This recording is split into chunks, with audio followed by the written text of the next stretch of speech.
In the vast and ever unfolding story of humanity, there is one moment in history that stands as a striking reminder of both human ambition and divine authority: the Tower of Babel.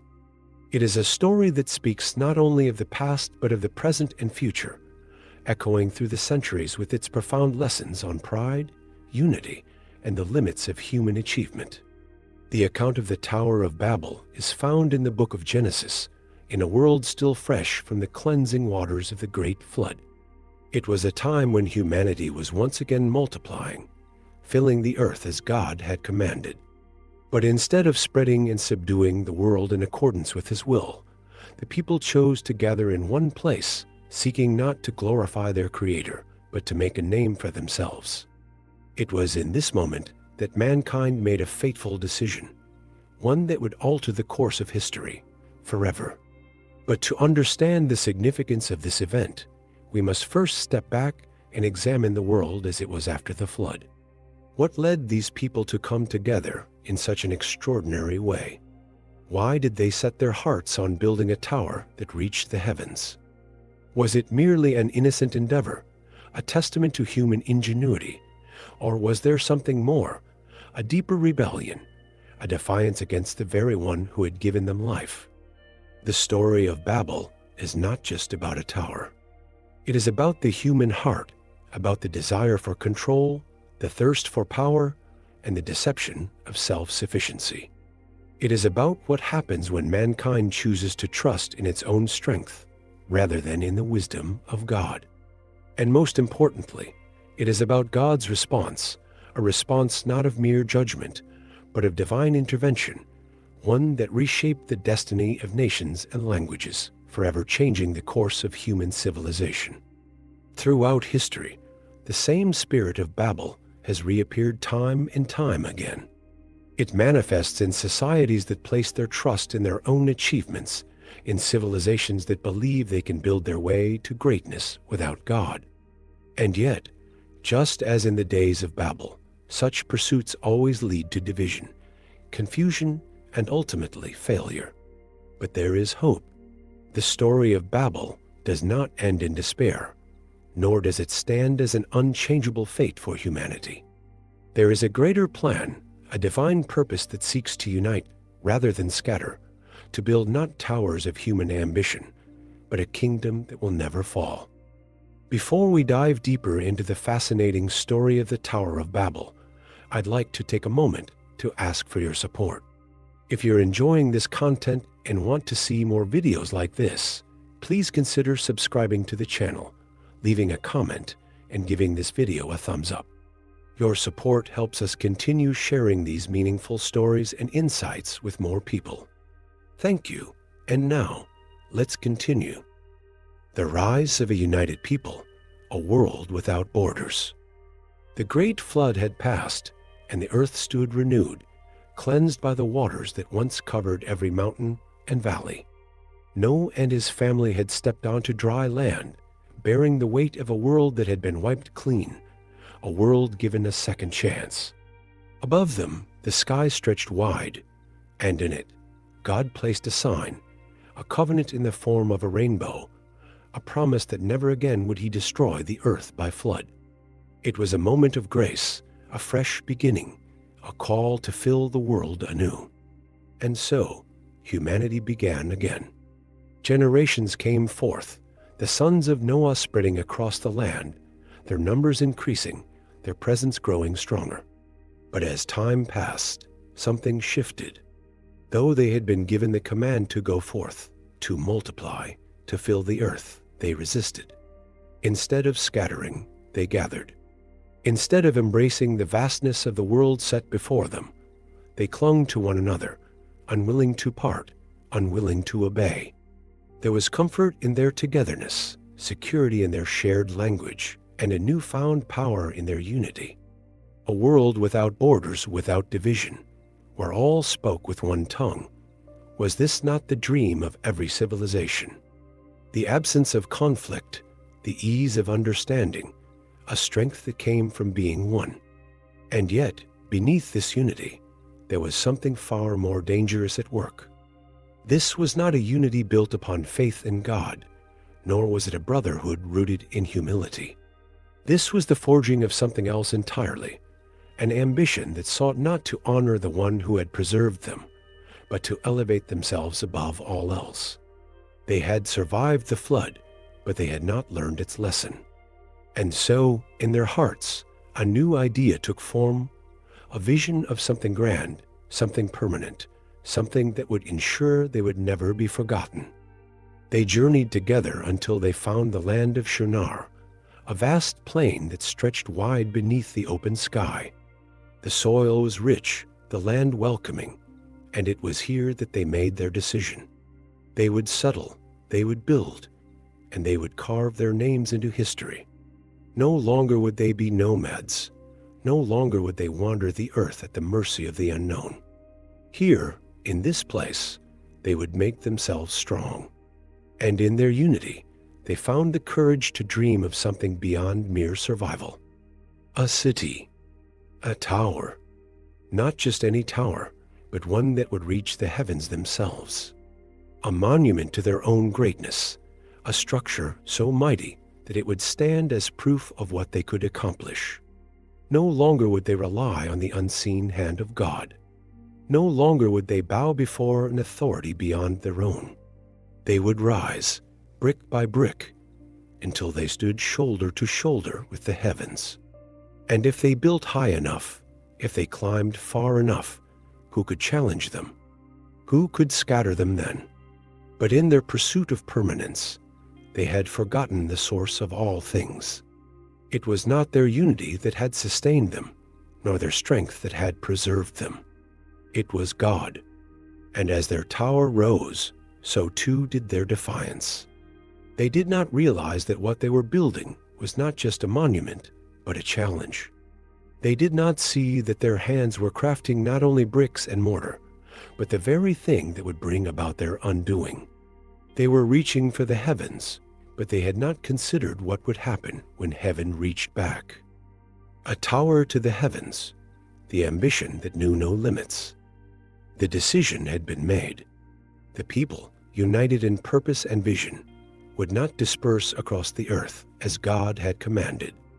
Instead, they would establish themselves in one place, anchoring their future in stone and clay, ensuring that they would never be forgotten. The city would be their foundation, but the tower, oh, the tower, would be their legacy. They spoke of it in hushed tones at first, as if daring to utter such an ambition was itself a bold act. But as the idea grew, so did their confidence. Why should they remain as mere men bound to the dust of the earth? Why should they fear being scattered like leaves in the wind? If they built high enough, if they reached the very heavens, then nothing would be beyond their grasp. They would take control of their own destiny, shaping the world not as servants of God, but as masters of their own fate. And so the work began. This was no simple task, no ordinary construction. It required skill, organization, and above all, determination. The people of Shinar were not primitive. They were visionaries, engineers, craftsmen of unparalleled ambition. They developed new methods, new materials, pushing beyond what had ever been done before. Instead of relying on stone, which was scarce in the region, they discovered the power of fired bricks, stronger and more uniform than anything they had built with before. They perfected the use of bitumen, a natural tar that bound the bricks together with an unyielding grip, ensuring that their tower would stand firm against time itself. The city rose first, a testament to their ability to tame the land and shape it according to their desires. Streets and dwellings took form, places of gathering and trade, all centered around the towering structure that would soon touch the sky. Every brick laid was a declaration, every stone set in place a statement of defiance. But as the tower grew, so did something else, something more dangerous, more insidious than any physical challenge they faced. Pride. It crept into their hearts like a shadow stretching across the land at dusk. What had begun as a means of securing their future had transformed into something else entirely. It was no longer just about safety or stability. It was about power, about proving that they were beyond the reach of the one who had created them. They no longer spoke of God. His name, once spoken with reverence, was now barely a whisper among them. Why should they look to him when they had built something so grand? Why seek divine protection when they had secured their own place among the heavens? The tower was not just a monument. It was a message, a challenge, a proclamation that mankind no longer needed to bow, no longer needed to obey. But they had forgotten one truth, the truth that had been there from the very beginning. No matter how high they built, no matter how strong they made their foundations, they would never escape the reach of God. They had set their sights on the heavens, but they had failed to consider what would happen when heaven looked back. The sin of self-sufficiency, when man forgets God. The tower stood as a monument to human ambition, stretching toward the heavens, a defiant display of strength and self-sufficiency. In the eyes of the people, it was proof of their ability, their intelligence, their mastery over creation. No longer did they see themselves as dependent on God. No longer did they recognize him as the source of their existence. Instead, they saw their own hands, their own minds, their own achievements. They had built something magnificent, something enduring, something that would secure their place in history. And with every brick they laid, they moved further from the one who had given them life. This was the true sin of Babel. It was not merely the construction of a great tower, nor was it simply the desire to remain united. The deeper issue lay in their hearts, in their belief that they could establish themselves apart from God, that they could create security without him, that they could carve their own destiny and leave his authority behind. They no longer saw themselves as created beings, but as creators in their own right. And in doing so, they rejected the very relationship they were designed to have with him. Pride had taken root, and from it grew the illusion of self-sufficiency. The people of Babel believed that their unity, their intelligence, and their hard work were enough. They no longer needed divine guidance or divine provision. They had the means to control their future, to protect themselves from whatever might come. No flood would scatter them again. No force of nature or act of God would disrupt their plans. They would build higher, stronger, greater, until they were untouchable. But this was not the first time humanity had been deceived by such thinking. It was the same lie that had been whispered in the Garden of Eden, when the serpent told Eve that she could be like God if she took what was forbidden. It was the same arrogance that had led to the corruption of the world before the flood, when men pursued their own desires without regard for their Creator. And it is the same deception that continues to this day, leading people to believe that they can live without him, that they can build their own kingdoms, that they can secure their own futures apart from his will. Modern society is not so different from Babel. The advancements of today, the towering achievements of human progress, the pursuit of knowledge, power, and independence all reflect the same spirit that once drove the people of Shinar to build their tower. Technology, science, and innovation have given humanity a sense of control, a belief that there is no problem too great to solve, no challenge too impossible to overcome. The world celebrates self-sufficiency, praises those who rely on their own strength, and dismisses the idea that dependence on God is necessary.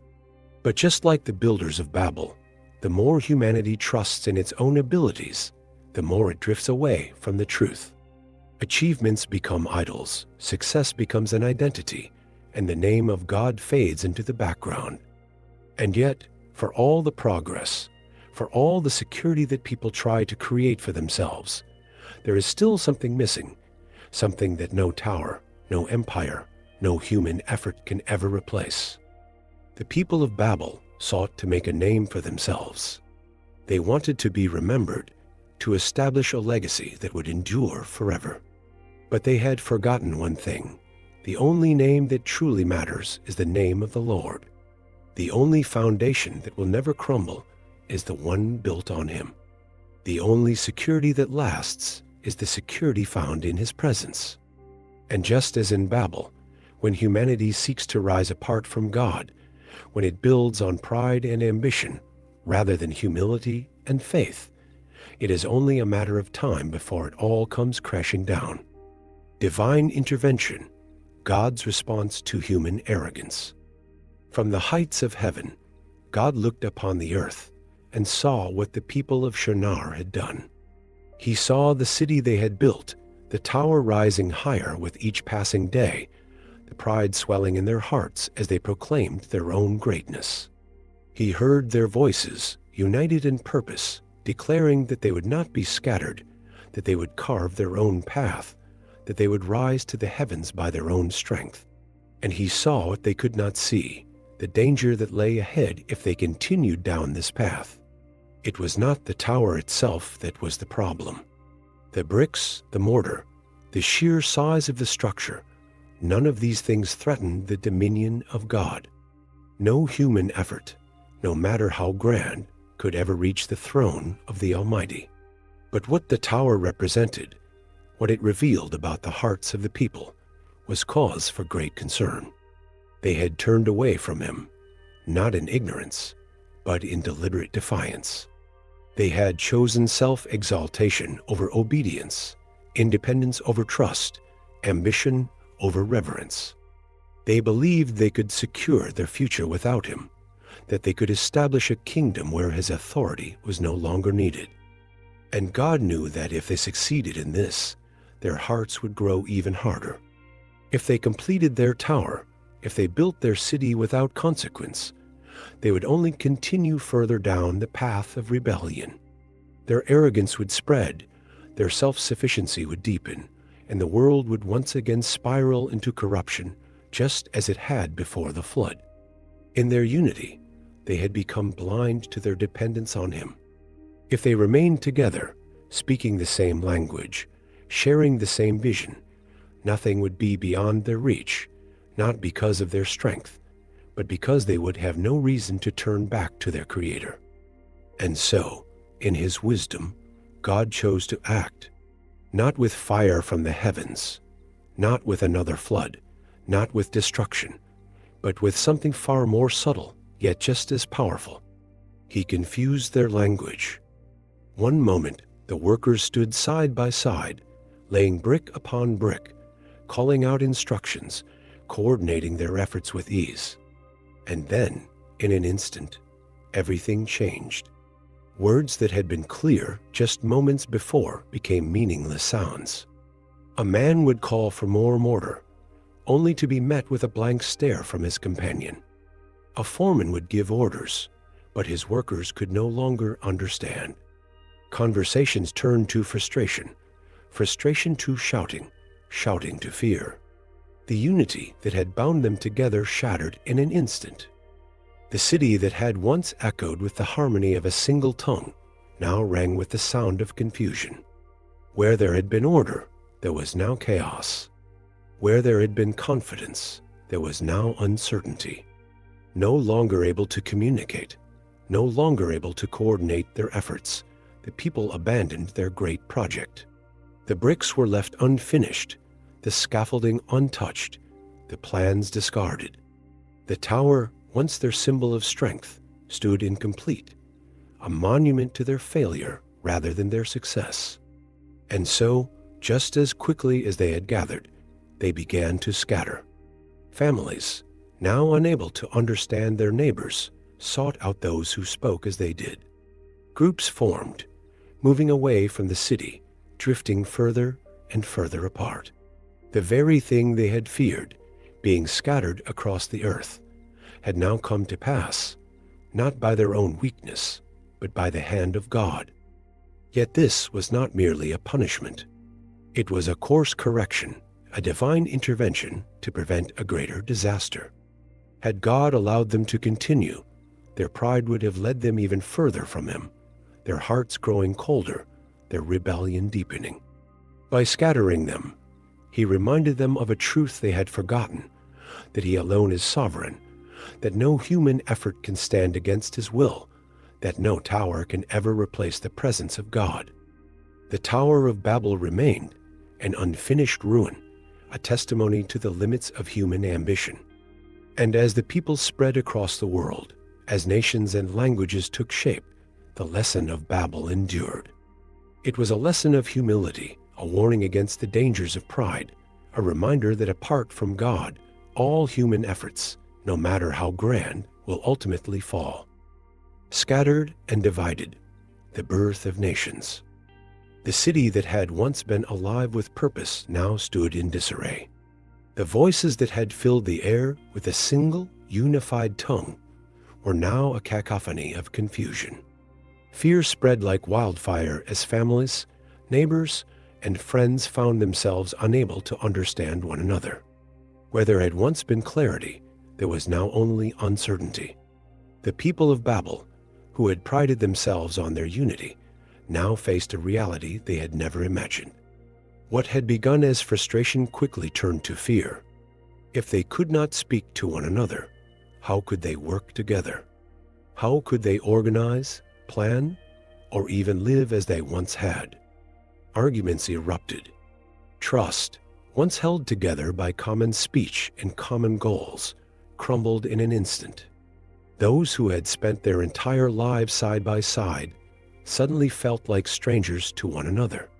The very foundation of their society had been ripped away, and in its absence, only division remained. The scattering was not immediate, nor was it orderly. At first, people tried to cling to what they had known, desperately searching for someone, anyone, who still spoke their language. Small groups began to form, bound together by the familiar sounds of speech they could understand. They no longer belonged to the great city they had built, nor to the singular people they had once been. Now, they were separated not just by language, but by fear and uncertainty. As days turned to weeks, the groups began to move. Some wandered south, others north. Some crossed rivers and valleys, while others traveled to distant lands, seeking places where they could rebuild their lives.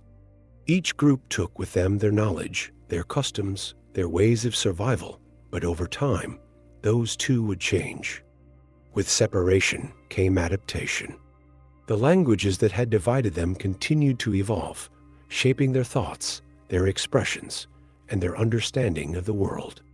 The world that had once spoken with one voice was now a mosaic of tongues, each carrying its own identity, its own culture, its own destiny. In time, these scattered groups became the nations of the world. They formed new cities, new communities, each distinct from the others. The tower, once meant to unify them in defiance of God, had instead become the very thing that ensured their dispersion. The great ambition of Babel had failed, and in its place, the diversity of humanity was born. But with this division came something else, distance from one another, and distance from God. As generations passed, the memory of Babel faded, and with it, the understanding of why they had been scattered in the first place. Each nation, each people, created their own stories, their own histories, their own beliefs.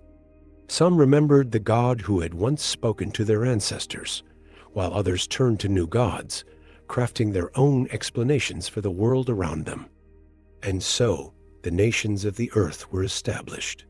Borders formed, wars were fought, cultures flourished, and civilizations rose and fell. The scattering of Babel shaped the course of human history in ways no one at that time could have foreseen. What had once been a single people had become many, each walking its own path, each following its own destiny. But one truth remained: no matter how far they spread, no matter how different they became, they were all still the children of the same Creator. And though their languages were confused, though their unity had been broken, the day would come when God would once again call them back, not to a tower built by human hands, but to a kingdom that would never fall. Lessons from Babel, the dangers of pride, and the power of humility. The story of Babel is more than an ancient account of a city and a tower. It is a reflection of the human heart, a warning written into the very fabric of history. It reveals a truth that has echoed through every generation. When pride takes root, when humanity exalts itself above God, the result is always division, confusion, and downfall. Babel was not simply about a structure reaching toward the sky.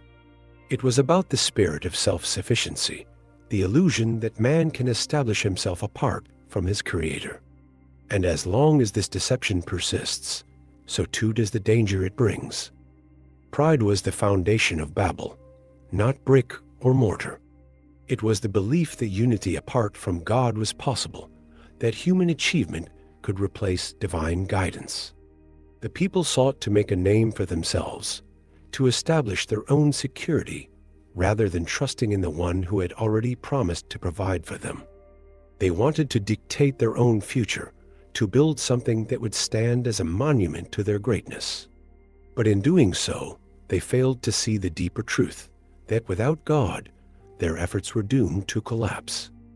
This same pride continues to manifest in the world today.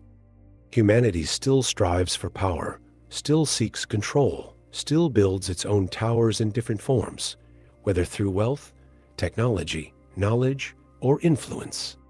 There is an ongoing pursuit of independence from God, a belief that human progress can provide all the answers, that unity can be achieved without divine guidance. And yet, just as in Babel, these pursuits often lead to division rather than harmony, to instability rather than security.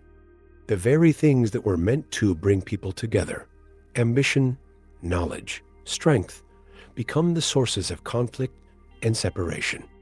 But Babel also teaches another lesson, one of humility. If pride scatters, humility restores. If self-exaltation leads to division, surrendering to God leads to true unity. The people of Babel sought to rise by their own strength, but true greatness is found in bowing before God.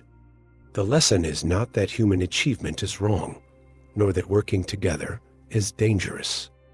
Rather, it is that these things must be done in alignment with God's will. Unity, when built on pride, leads to destruction. But unity, when built on faith, is a blessing beyond measure. This is the difference between the Tower of Babel and the kingdom of God. One was built on human ambition, the other on divine purpose. One sought to reach the heavens, the other was established by the one who reigns in heaven. The people of Babel were scattered because their unity was rooted in rebellion. But when people come together in humility, in worship, in obedience to God, they are no longer divided, but made whole. The power of humility is that it acknowledges the truth. God is the source of all things. He is the provider, the sustainer, the foundation upon which all else must be built. When humanity humbles itself before Him, when it seeks His will rather than its own, then true greatness is found. The lesson of Babel is not simply a warning against pride, but an invitation to something greater. It is a call to lay down self-sufficiency and embrace the wisdom of God, to recognize that lasting unity, true security, and eternal purpose can only be found in Him. The reversal of Babel, Pentecost, and the gift of a new language. The scattering at Babel was not the end of the story. Though humanity had been divided by language, though nations had formed and gone their separate ways, God's plan had never been to leave them in confusion forever. The division was not meant to be permanent. It was a consequence of human pride, but not the final chapter in the story of redemption. For centuries, people remained separated by their tongues, their cultures, their ways of life. But in His perfect timing, God would do something extraordinary. He would reverse the confusion of Babel, not through human effort, but through the power of His Spirit. It happened on the day of Pentecost, many generations after Babel, in a city filled with people from every nation under heaven. Jerusalem was bustling with travelers. Jews and converts from different lands, speaking different languages, each bringing with them the voices of their own cultures. But in the midst of this gathering, something miraculous took place. The followers of Jesus, gathered together in one place, suddenly experienced a rushing wind from heaven. The Spirit of God descended upon them, and in an instant they began to speak in languages they had never learned. The streets filled with the sounds of different tongues, not in confusion, but in perfect clarity. As people from various nations heard the disciples speaking, they were astonished. Each one understood the words in their own native language. They were not hearing meaningless babble, as had happened in Babel. They were hearing the message of God, spoken directly to their hearts in a way they could comprehend. It was the undoing of Babel, the restoration of what had once been lost. At Babel, language had been confused as a result of pride. At Pentecost, language was restored through the power of the gospel. At Babel, people were scattered in fear. At Pentecost, they were united in faith. The division that had once separated them was now being overcome, not by human ambition, but by the Spirit of God. It was a sign that God's ultimate plan was never to leave people divided, but to bring them back together, not under one earthly kingdom, but under his heavenly reign. This was the beginning of something new. The message of Christ was no longer bound to one nation, one language, or one people. It was for all. What had once been scattered was now being gathered again, not through the building of a tower, but through the building of a kingdom that could not be shaken. The unity of Babel had been built on human pride and had led to destruction, but the unity of Pentecost was built on the truth of God and led to salvation. This is the true reversal of Babel, not that all languages would become one again, but that despite differences, people would be united by the Spirit of God. The confusion that had once separated humanity was now being healed through the clarity of the gospel. The people who had once sought to make a name for themselves now had the opportunity to call upon the only name that matters, the name of Jesus. And through him, the scattered were being gathered once more. A call to true unity, building God's kingdom, not our own. The story of Babel stands as a reminder that human ambition, when separated from God, leads only to division and confusion. But Pentecost reveals a greater truth. God's desire has always been to bring his people together, not through pride or self-exaltation, but through the power of his Spirit. The unity that was lost in Babel can only be restored through him. This is the unity that we are called to pursue, not a unity built on human strength, but one that is rooted in the will of God. The world is still trying to build its own towers. Nations, institutions, and individuals continue to seek their own greatness, believing that success is measured by what they achieve, what they construct, or what legacy they leave behind. But true greatness is not found in the monuments we build for ourselves.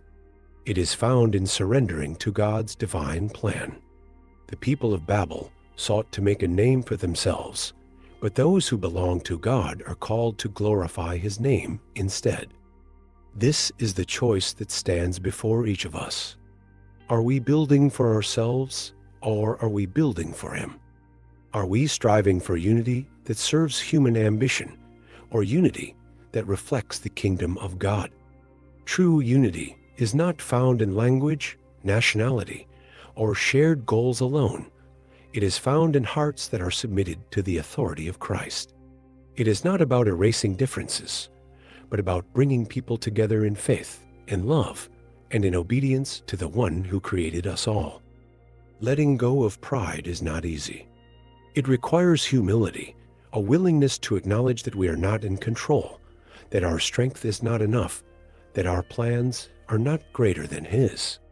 But when we lay down our self-sufficiency, we find something far greater than anything we could build on our own.